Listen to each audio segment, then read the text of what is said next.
नमस्कार दोस्तों, आज मैं आपको सुनाऊंगा 4 अनाथ बच्चों की बूढ़ी गरीब माँ। एक बहुत ही इमोशनल कहानी। एक आदमी ने एक फल की दुकान पर जाकर एक दुकानदार से पूछा, केले और सेब क्या भाव हैं?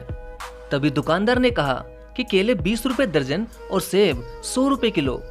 लेकिन उसी समय उस फल की दुकान पर एक गरीब औरत आकर बोली कि मुझे 1 किलो सेब और 1 दर्जन केले चाहिए, क्या भाव है भाई साहब? तभी दुकानदार बोला, बहन जी, केले 5 रुपए दर्जन और सेब 25 रुपए किलो।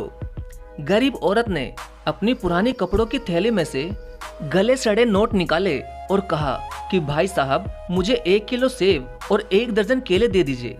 तभी दुकान में पहले से खड़े ग्राहक ने खा जाने वाली निगाहों से घूरकर दुकानदार को देखा। इससे पहले कि वो कुछ कहता, दुकानदार ने ग्राहक को थोड़ा इशारा करते हुए थोड़ा इंतजार करने को कहा। औरत खुशी खुशी खरीदारी करके दुकान से निकलते हुए बोली कि हे भगवान, तेरा लाख लाख शुक्र है, मेरे बच्चों को आज बहुत दिनों में ये फल खाने को मिलेंगे, आज वो बहुत खुश हो जाएंगे। तभी औरत के जाने के बाद दुकानदार ने पहले से खड़े ग्राहक की तरफ देखते हुए कहा, ईश्वर गवाह है भाई साहब, मैंने आपको कोई धोखा देने की कोशिश नहीं की। यह एक विधवा महिला है जो 4 अनाथ बच्चों की माँ है और ये गरीब महिला किसी से भी किसी भी तरह की कोई सहायता लेने को तैयार नहीं होती।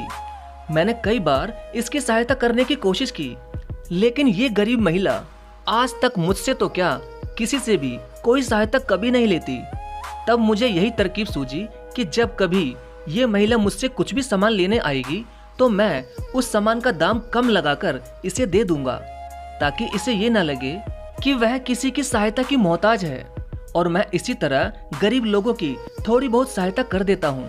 और हाँ साहब, जब भी यह गरीब महिला मेरी दुकान पर सामान लेने आती है, भगवान गवाह है, मेरी बिक्री दुगनी चौगनी बढ़ जाती है और उस दिन परमात्मा मुझ पर मेहरबान हो जाता है।